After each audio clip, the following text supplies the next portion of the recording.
All right, good afternoon, everyone. It is wonderful to see so many book lovers, hopefully so many social justice lovers, and I was thinking maybe even some pun lovers and some Bob Marley lovers, given the title of this event today, but maybe that's just me.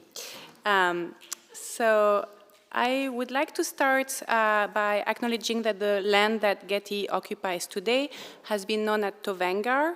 Tovengar is the home of the Gabrielino Tongva people who have been the caretakers of this land since time immemorial. So we, the people who work at the Getty every day, want to honor and pay respect to the Gabrielino Tongva people, as well as all First people, past, present, and future. And you got the full land acknowledgement on screen. I recently heard our head of sustainability, Camille Kirk, give a land acknowledgement that really resonated to me. So I asked her if I might share some of her words with you for our event today. So I quote her.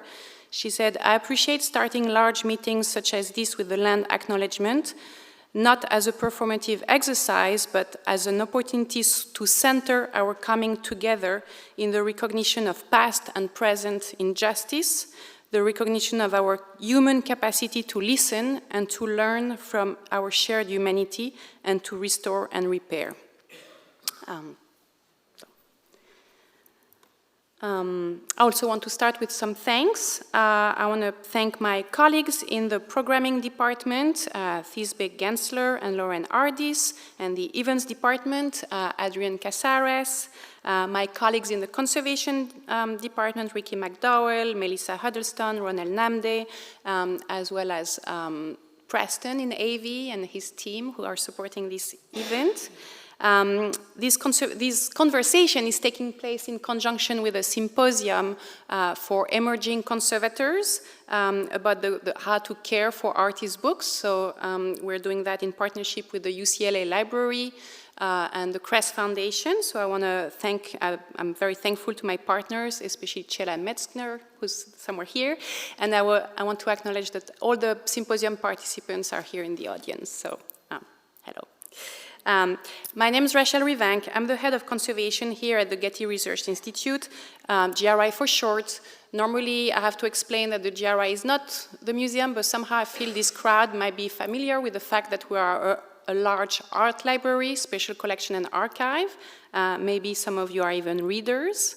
And if you're not a reader, this is my plug. You can scan the QR code here. It will show you how to become a reader, and you can come anytime you want to consult our books, our special collections, make an appointment, and even see the books by the artists that we have here tonight, Beth and Colette. So as head of conservation, I feel like sometimes I have a skewed view of our collections. I like to think I'm a little bit like the general surgeon of the US and the way he sees the population. There's an entire swath of material that I never get to see, but what I do see is items that are in need of attention, or items that are especially complex or delicate that my colleagues might bring to my attention and ask advice for handling. And also my colleagues, archivists and curators, know about my fascination for materiality and my interest in materials and processes, so they might bring me some items that they think are especially interesting and that I'm going to enjoy, which I do, and I'm very grateful to them for that. So this is how a few years ago, the pop-up books of 3 remarkable artists were brought to my attention around the same time, and I'm going to mention 3 of them. Oops, sorry. One is the beautiful and powerful book by Kara Walker, Freedom, a Fable, which under the guise of a fable set under the Civil War really exposes racism and sexism in contemporary society. Beth Thielen's Sentences, words spoken to an artist from prison, where she conjures the experience of prison through the words that she collects from inmates. This one says, "This place really changes you," this haunting figure, and it brings these words to life with her pop-up figures. And around that same time, we also acquired a series of books by Colette Fu, from her 2016 series, We Are Tiger Dragon People, in which she documents the traditions of China's ethnic minorities with photographs that she took mostly, but not only in the Yunnan province where her mother is from. So I was struck by both the form and content. So like, oh, pop-up books like the ones from our childhood, but different because they're bold in their artistic concept, in their sculptural and pictorial quality, and impeccably crafted. So all three of these artists also use the pop-up books and the storytelling that they afford in the service of social justice, even though different topics. So I became very curious to explore this connection, and that's how the idea for this conversation was born. I have to add that as a conservator, I was also very curious about the way, to me, Beth and Colette's work are also works of preservation, because both of them preserve, for Beth, the experiences of the inmates, and for Colette, the experiences of the minorities she documents. And so it's part, to me, of documentation of intangible heritage, which has become a vital part of conservation and preservation efforts and has been recognized as such recently.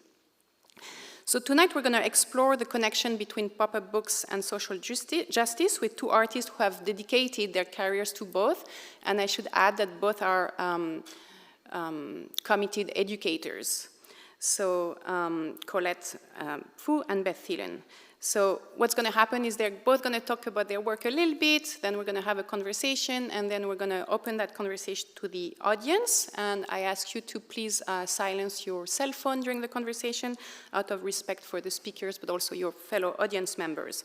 And then we're going to conclude after the conversation with a little reception outside in the lobby, and you can take your drinks and food outside on the terrace to enjoy the beautiful California night. Okay, but before we start, let me just formally introduce Beth and Colette. So Beth Thielen has worked as an artist and educator with incarcerated and at-risk populations for over 30 years. Her artist books express the inhumanity of the prison system.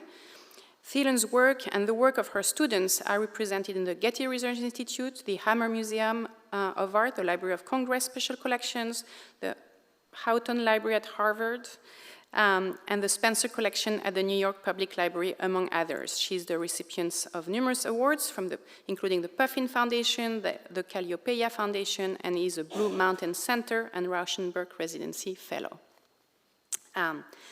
Colette Fu makes complex three-dimensional compositions that incorporate photography and pop-up paper engineering. Her elaborately constructed pop-up books activate her photo documentation of ethnic minorities in the Yunnan province of China to dynamically preserve their cultures and identities. Fu's pop-up books have received numerous awards, including a 2023 Artworks Grant, a 2020 Joan Mitchell Artists and Sculptors Grant, the Meggendorfer Prize, and a Fulbright Award. She also creates room-size pop-up installations where people can enter her books. I think she's going to show us a video of that later. That's pretty cool. So please join me in welcoming Colette and Beth.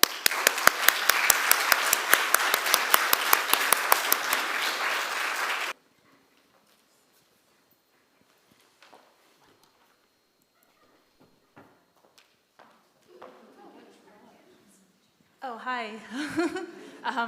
Well, first of all, it's a great honor to be here today, and thank you to Rachel for inviting me back. I was here 2 years ago doing a presentation at the GRI. And thank you to UCLA Libraries also for allowing me to participate in this amazing symposium that's going on right now. So I've been making pop-up books for about 20 years. I studied fine art photography at the Rochester Institute of Technology, and I'll go back that the reason why I studied photography was,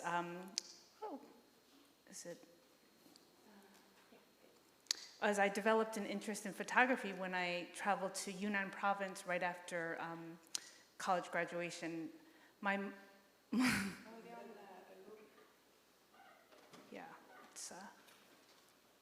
So my mother was born in Kunming province. I mean, in Yunnan province, Kunming is the capital. Okay. And I went there to teach English, and that was about 1994 to 1997. And there, Yunnan province consists of 25 of China's 55 ethnic minority groups.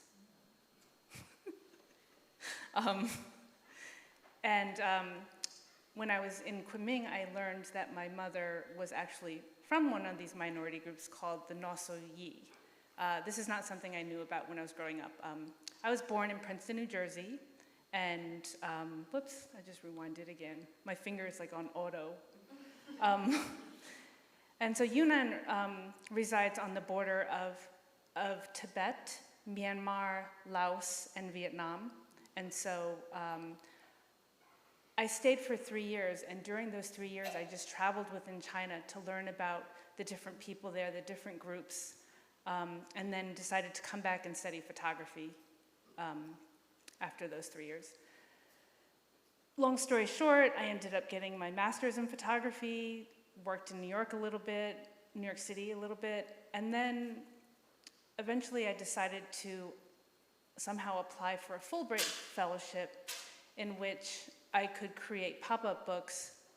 Well, what I didn't mention was I was already making pop-up books before I applied for this Fulbright, but I thought maybe I can create a project incorporating the pop-up book format with my passion for seeing and traveling in those ethnic minority group areas. So I couldn't believe that Fulbright actually funded this project, which was a pop-up book of the 25 ethnic minority groups of Yunnan province. Somehow, originally my plan was to create a publication, like a commercial publication, kind of like a children's pop-up book to share this diversity. But then my path kind of changed a little bit, where it ended up just creating artist books and limited edition artist books. And they started to get larger. You'll see this book is Kaifuna. She's of the Dulong minority. And this book specifically is about a story that talks about possibly why the Dulong people tattooed their faces. At puberty, the girls would get their faces tattooed, and they believe that their tattoos resemble butterflies, and when they die, they believe their souls turn into butterflies. The photos on these butterflies are images taken on the journey to try and find one of these women. As of 2013, there was only 28 women who still were still living with tattooed faces. In 2014, I attended an artist residency in Shanghai. What I didn't mention was I've learned how to make pop-up books by attending numerous artist residencies. So now I've attended like over 25. And I'm in an artist residency right now in Philadelphia. So I traveled to Xinjiang province. This is titled Uyghur Food, and it is just to show the different cuisine of the Uyghur nationality. As you know, the Uyghurs are a Muslim Turkic oppressed group, and the province is one of the highly policed areas in the country. But for this, I wanted to just show the everyday life of Uyghur culture. And I brought this book to show you after the presentation. These eggs are of the Miao minority. There is an origin story of the Miao that butterfly mother gave birth to 12 eggs, and from those eggs are the origin of all living things. So this is an egg about the Sisters Rice Festival, which is kind of a Valentine's Day event for the Miao. And this was documented at Codex 2 years ago. The fabric that the eggs are on are the fabric that they wear during for their festivals. This is Bame. It's a book that I created in an edition of 10, and when I was in Philadelphia, I was given the opportunity to create an installation, and I wanted to create the world's largest pop-up book, Guinness. So I decided that I only had a month to prepare, so I decided I would take this book because it's fairly stable, and then within the month, worked on this book. So this is called Taohua Yuanji, which literally translates as utopia in Chinese language, and it's based on a Jing Dynasty poem about a fisherman that travels through a cave and comes upon a valley where people are living in harmony with nature and each other. So I thought I wanted you to be visitors to the gallery to be able to go inside of the cave. And this is this poem. Now, when you say Taohua Yuanji, that's a metaphor for an unattainable utopia.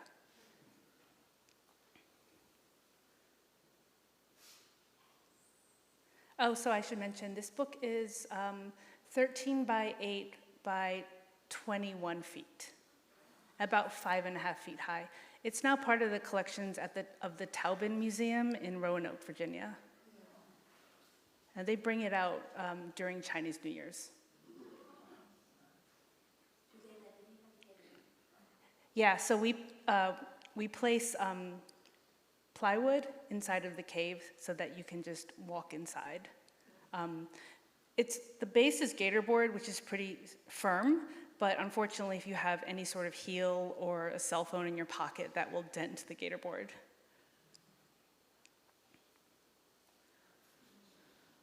There's a little flap there because in the previous gallery where I built it, we had an air duct in the center of the room, so that little flap was so that we could pass the air duct.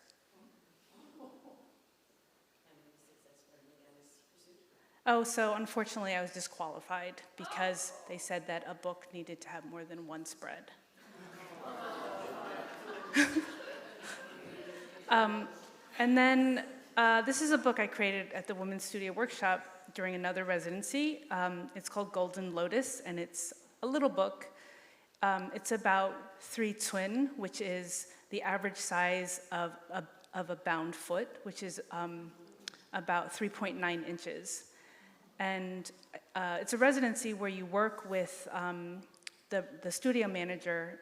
So we made handmade paper. We incorporated lotus into the pages. There's gold dust on the leaves, and the images are images I took in this area in 2008. The cover is supposed to simulate the type of binding that would bind the foot. And the images on the lotus are images from a 1970s X-ray of a bound San Francisco woman's bound feet, because I thought that looked calligraphic in style. And then more recently, as of like 2001 more, I've started looking at myself and what I've been creating. And thinking about, during COVID, we had, this anti-Asian rhetoric going on, Stop Asian Hate campaign started. So this was during another residency in Philadelphia at a makerspace where I wanted to create my paper, artworks into wood. So this is a dissolving scene with 19th century shutters.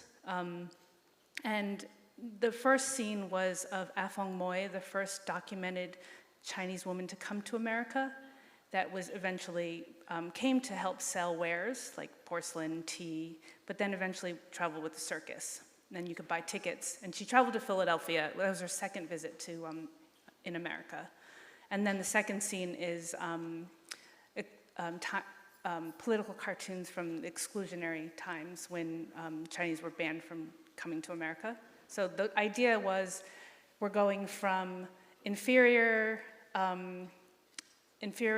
as non-threatening and exotic, and then transforming into feared and danger and scapegoating. And then this is what I'm currently working on, and I'm supposed to finish on Monday. This is kind of a combination of sketches with real, as the installation is going on. It's at Grounds for Sculpture in Philadelphia with Monument Lab, and it's a monument to Chinese immigration to America and the long history of how it relates to food and how there was a clause. They called it the lo mein loophole. Some people called it the lo mein loophole, where there was legislation that if businesses had special visas, they could bring Chinese people in, and that led to a proliferation of Chinese restaurants. So this is, you see that, those are bean bags on the bottom. They're soy sauce bean bags. And then it's inspired by On Top of Spaghetti, the album cover. So thus, that if you remember that album, that's what the Noodle Mountain is. And there's this meatball bean bag in the back. What I didn't mention was there's a crank on the table that my friend Brad Litwin is creating. You turn the crank and then the pop-up book will open. Thank you.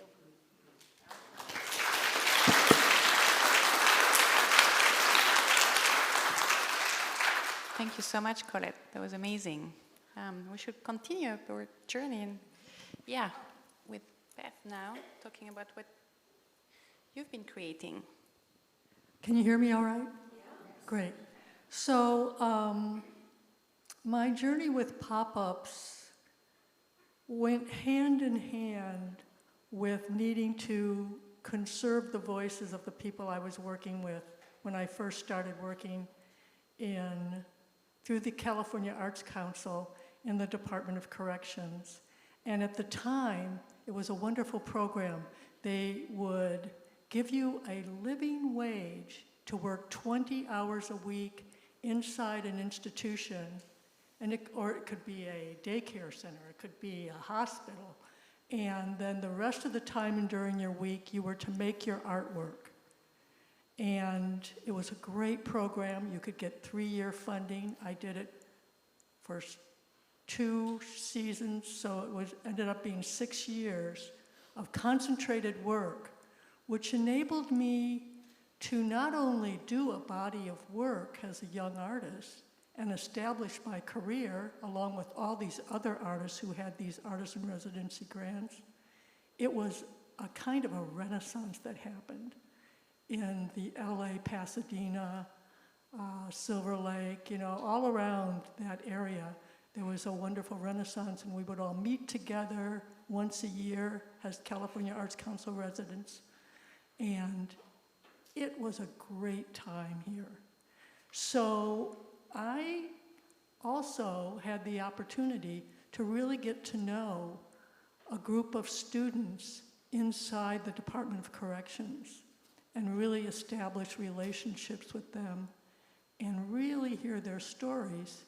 And I began to realize I have got to get archival about how I do my work, because there's no way that people can hear what I'm saying about them in our present context. We have to evolve where my work can be seen in a future time. So that's when I became interested in being archival. So this was my guys at San Quentin. We're doing pop-up cases, books that pop out of cases. And here are my group of women at the California Institution for Women with all their wonderful work in front of me, in front of them. And they just did beautiful work, and I really enjoyed working with them. So to be more aware of my materials because there's a lot of conservators in the audience. I'm showing you that I'm using the Daniel Smith etching inks for the books that are in the collection here. And there's also the Hanco metal inks that have wonderful qualities to them. And you can see also, I've got my templates that I hand cut, I draw, hand cut, seal them up in, I'll put some gessoed texture on them and seal them up in matte medium and use them over and over again for my templates, for my prints. This is my Atan etching press. Of course, I was living in a one-bedroom apartment in Pasadena, and my Atan etching press is wonderful because it's made of aeronautic plastics, and I could lift it, I could take it to artist colonies, even though it had an 18 by 36-inch plate bed. I still have it. It's my favorite press.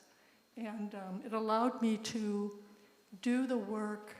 It doesn't allow me a full sheet of printmaking paper, but I could print up to a half sheet of printmaking paper on it. So that determined the size of the work. So here you see one of my cutout templates and the way I would use those Japanese hole punches like crazy on it and make templates and to make the prints. You can see my inks and prints in the background there.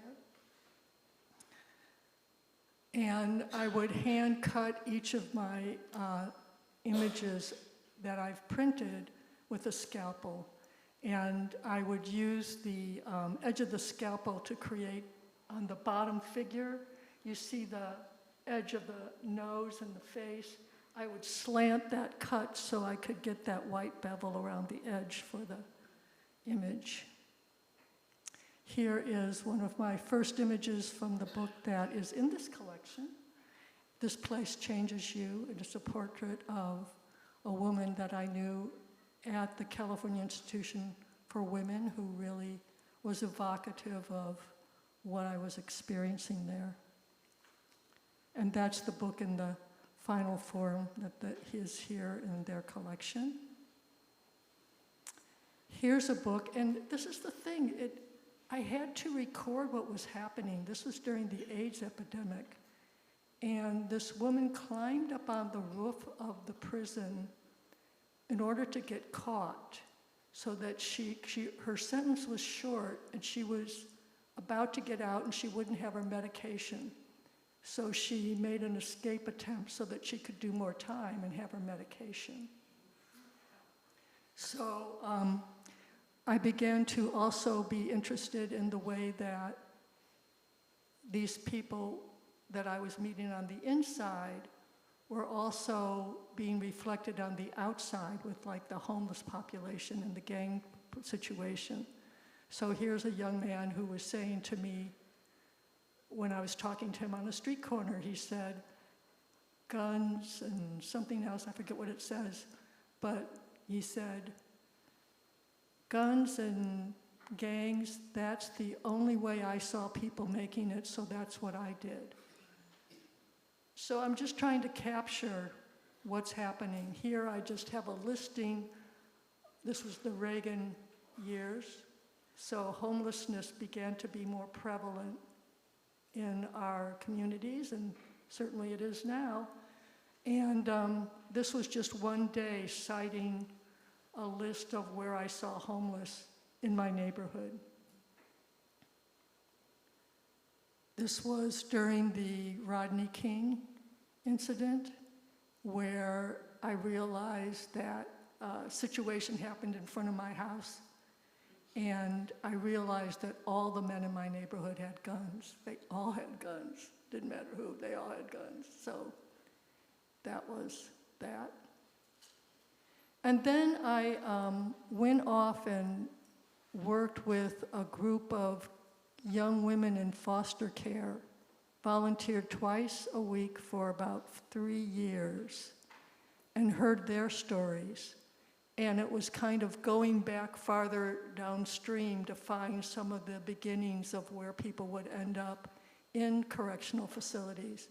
So this was about a dream I had where the women are trying, these young girls are trying to get justice, but the judge is saying, if we give to you what you deserve, it will destroy our nuclear deterrence or something, so we have to be armed so we can't help you. It was a crazy dream, but I decided I might as well just do it. And here's a detail from that. And you can see that I'm using some of my same templates over the years, get used again and again because it's still relevant. And then I also have worked with other communities. This is working with a group called Time Slips, working with people with Alzheimer's.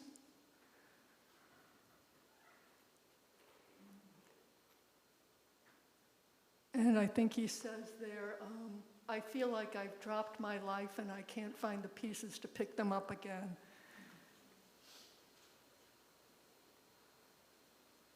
Here's a story I heard on the inside by a person in the psych ward. And it was a harrowing story, but I just had to record it, and that's her, and kind of a use of the template. This is actually a print technique called a ghost print. So you get the residue inks from the templates. You pull up on a plexi plate those templates, and there's these wonderful residue inks that give this spatial dimension. And it's picking up on how women and men, they would have a mirror at your head right here so that they would get your profile and your direct shot and your mug shot all at once. And I thought that was a crazy image, so I decided to pick up on that. So that's what I continue to do, and I'm still continuing working in the Central Valley and more directly with the guys from San Quentin, and now with people who used to be my students who are now free and working with me as artists on the outside. So thank you.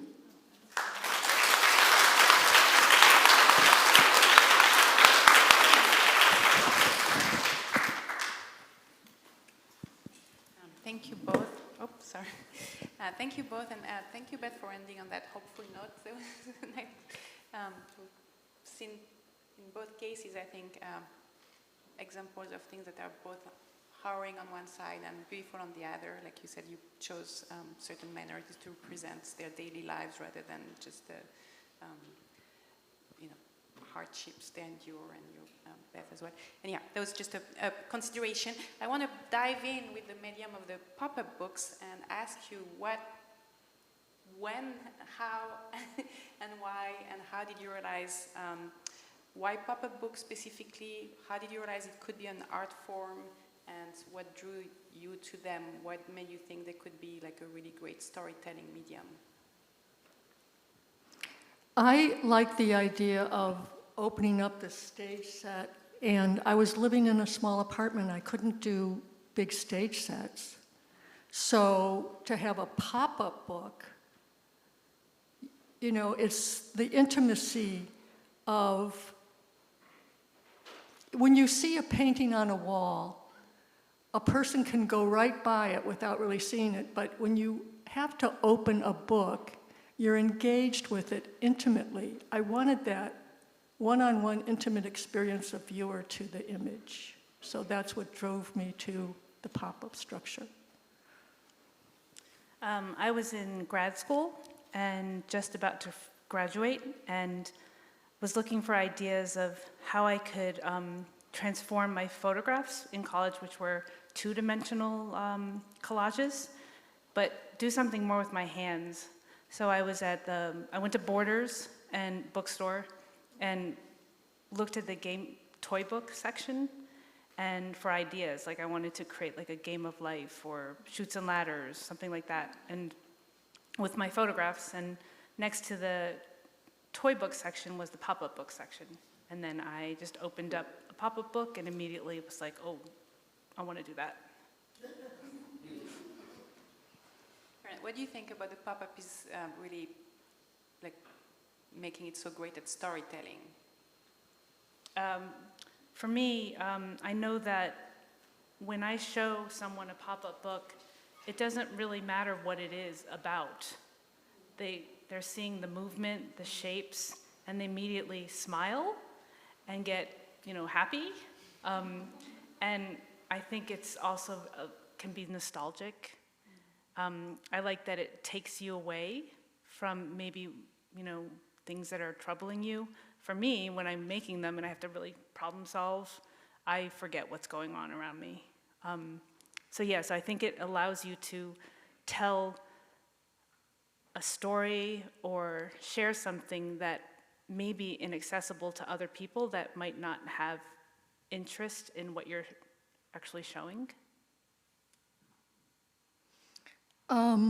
What was the question again? I was interested in what she was saying. We kind of answered it, but pop-up books and storytelling. Why are pop-ups so good at storytelling? Well, we're used to books, and I love books.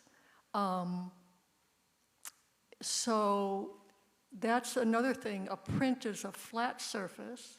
A pop-up book is a story. You just turn the page and you're in a story, and it's going to take you on a journey. I like the idea of journey. Great. Thank you. I also want to ask you about the social justice focus and how that came to be and what you think the relationship is or should be between art and social justice.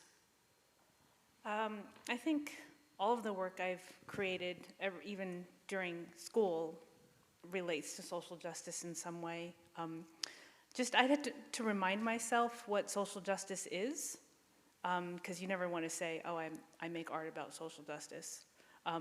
So I was thinking, the one thing that I remember reading was access to equal rights, opportunities, and treatment.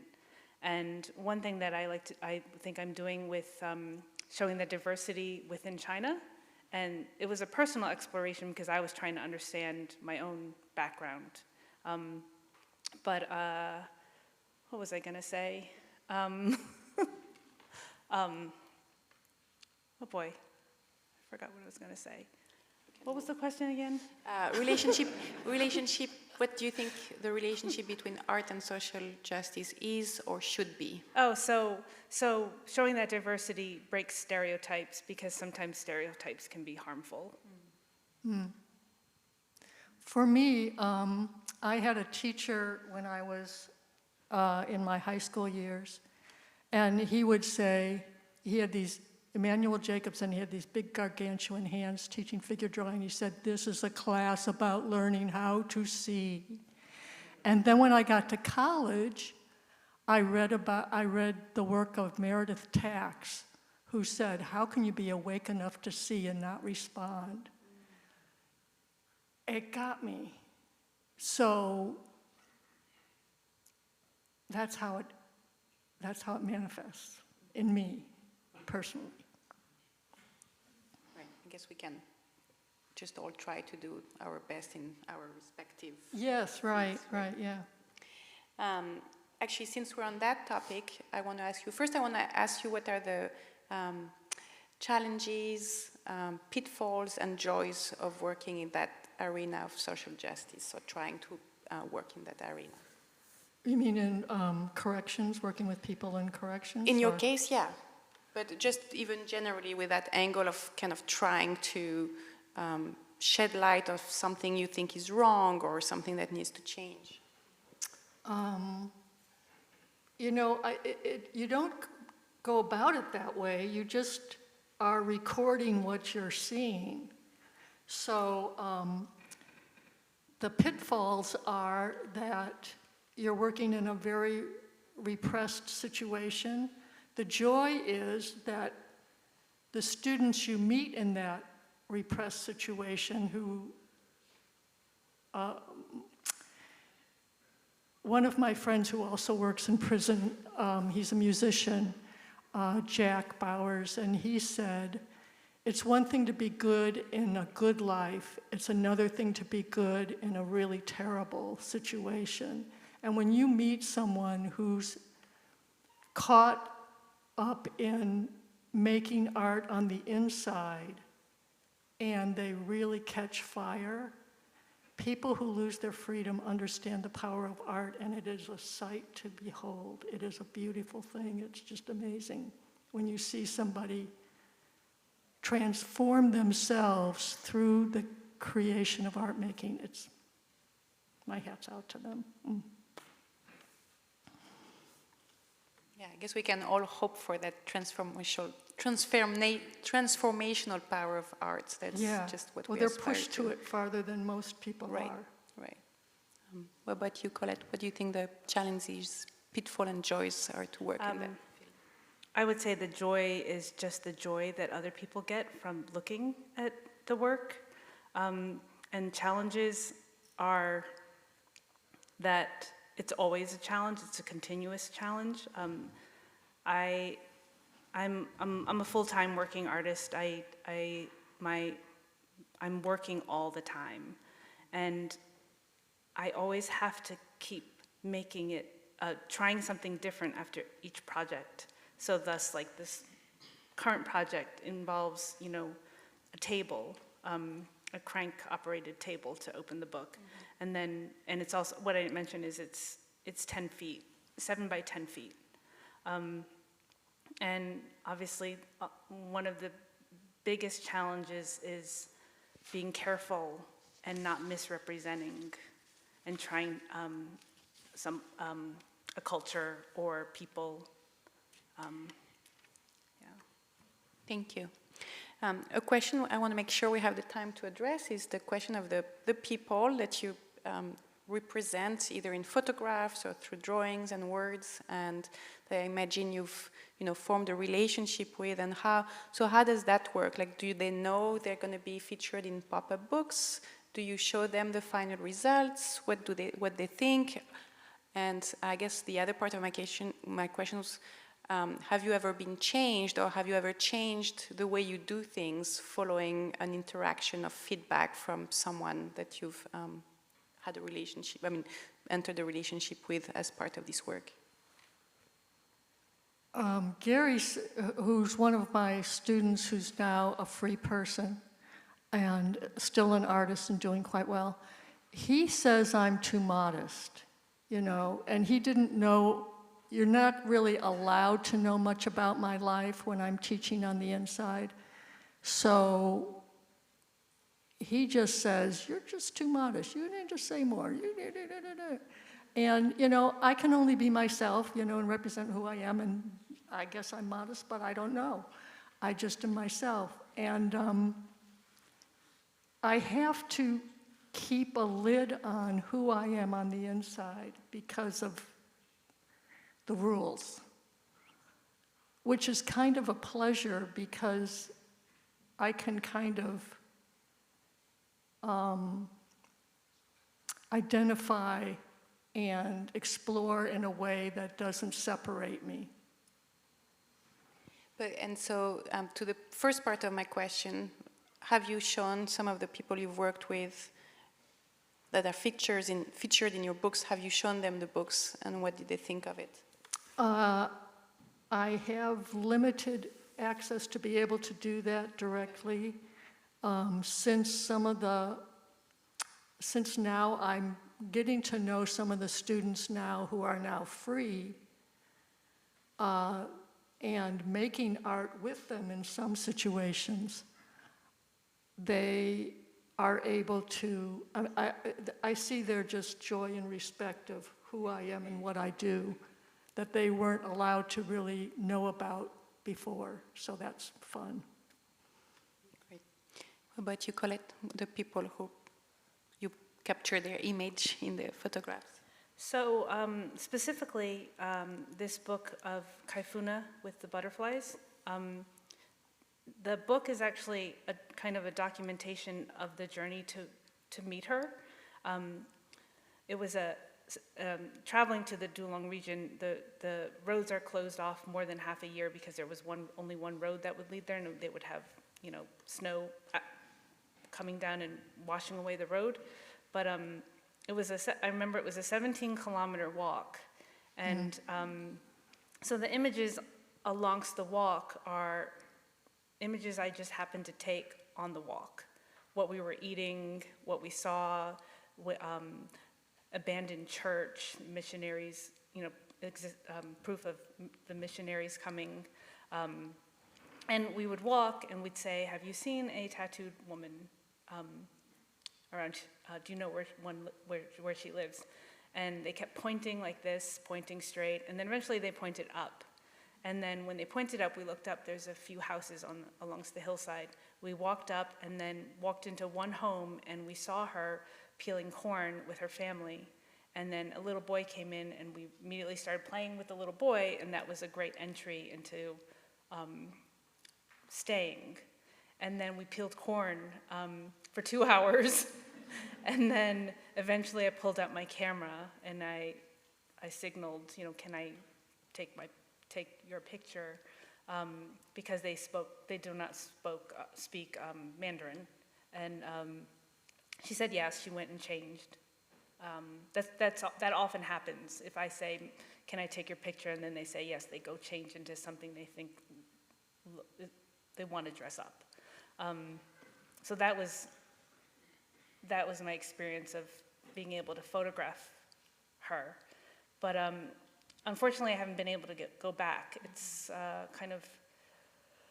my original intent was to create a publication, like a commercial publication, and then I had these ideas that I would bring all these books back, but I haven't been back. It's kind of interesting your story because it highlights how the gaze of the photographer changes the subject too, right? Like she went and changed, and let me see how we're doing on time. Maybe I'll ask you one last question and we'll open up. I was curious, I hinted at that in the introduction, but do you think of your work as preservation of, like, you're preserving an experience, a situation, even the experience of certain people? Yeah, I don't think there's many people that get an opportunity to see what's going on in the minds of people on the inside and the humanness of it. So for me, it's important to just try and represent as well as I can their innate dignity and situation. What about you, Colette? I started traveling in Yunnan province in 1994, and at the time there was many areas in the province that were closed to foreigners. But I would dress like the locals, and I just carried a student ID, so it didn't say I was an American student. And so that allowed me to take pictures of areas that I don't think many people have took pictures of before. Many people didn't even know what a camera was back then. So I've got hundreds of photos back then, before I became an official photographer. So some are blurry, some are on the wrong, aperture, but yeah. Are you still thinking of doing something with these photographs along this lines of the initial book idea that you had? Yeah, I have thought about that, and I have them all on 35 millimeter film, and one day I plan on making something with them. Great, thank you. Let's see if we have any questions from the audience. Okay, I have a question over there, and thank you so much for running the microphones. Hello, can you hear me? I have a question more so about your experiences, both of you, as artists, and specifically as book artists, which was sparked actually by what Colette said about the Guinness, Book of World Records telling you that your work was not a book. I have the great fortune, actually, of being the daughter of a handmade paper maker and book artist.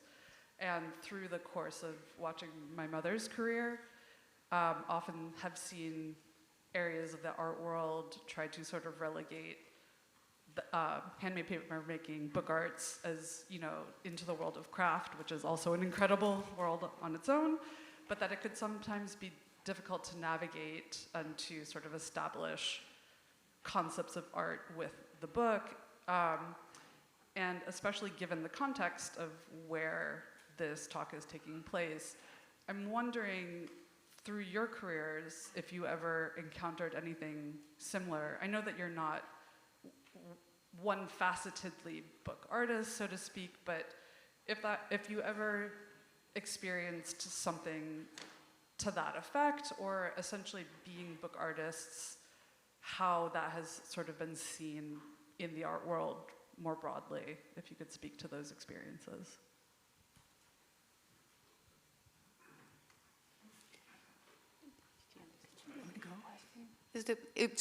Just to get to the bottom of the question, is it about being told what can and cannot be a book, and that can, sorry. Yeah, sort of just, it's a very sort of distinct,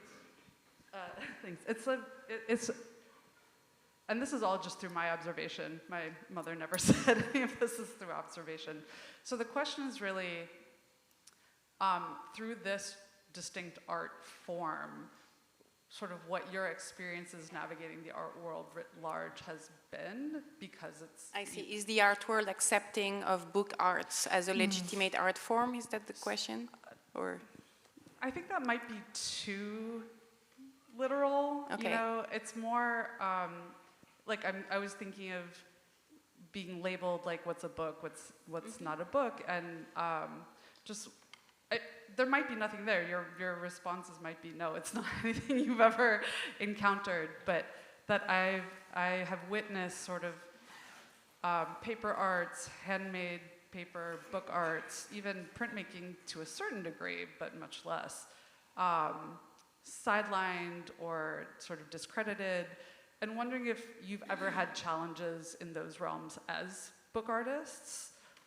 Or not. I mean, I'm really just curious about your personal experiences. Well, it's hard to make a living, I'll say that, because an artist who's been working 30 years as a painter is going to get a lot better price for their painting 30 years on down the line than someone who's doing artist books. But, you know, you fall in love with what you fall in love with, and what are you going to do?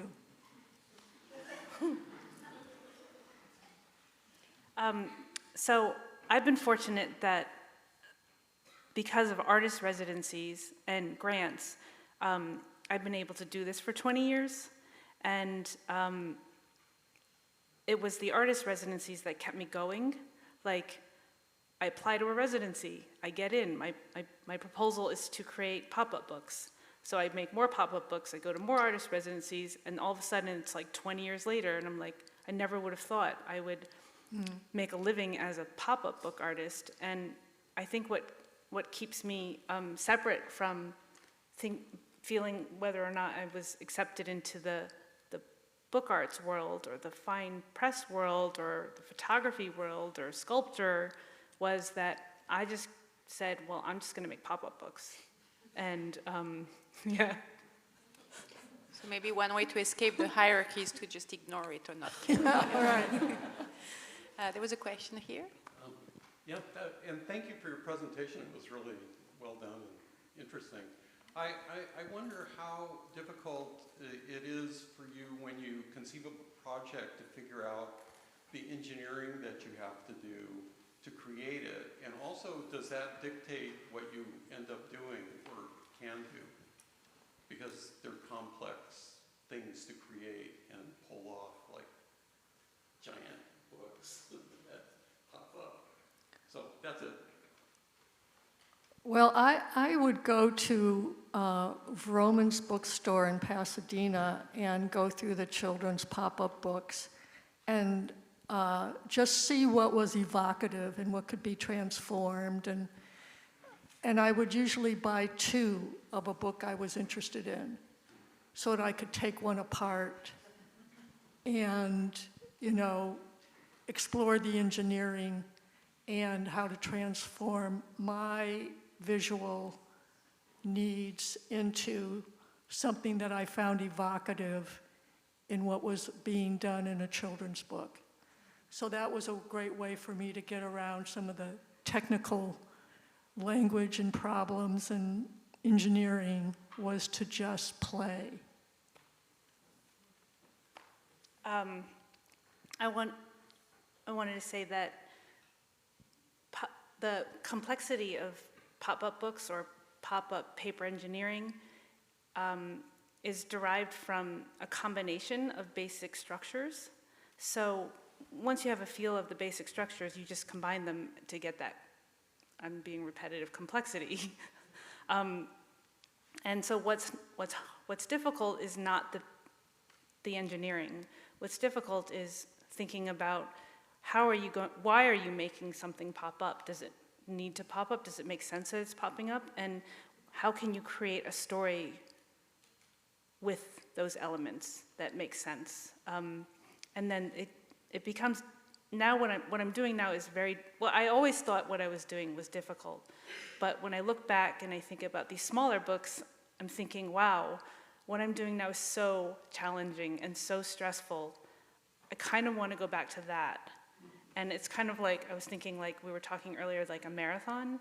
Like you run a marathon and then later, like jogging is so easy. And then you say, you can't stop. If you stop, you think, what am I doing? Why am I creating a 150-pound pop-up book of noodles?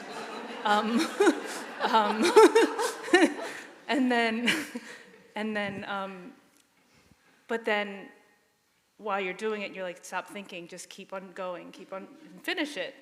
And then you say, I'm never gonna do this again, like the day before you figure it out. But then 3 months later, you're doing it again.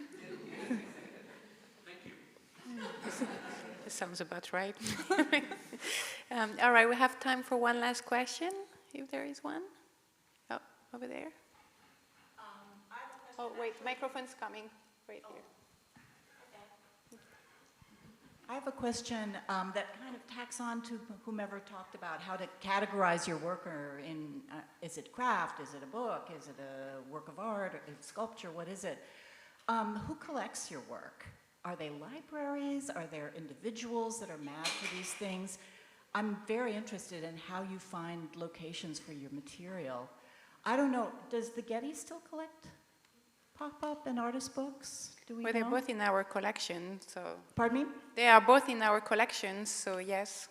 So it still is an ongoing part of the mission of the research library to, oh, that's fabulous news.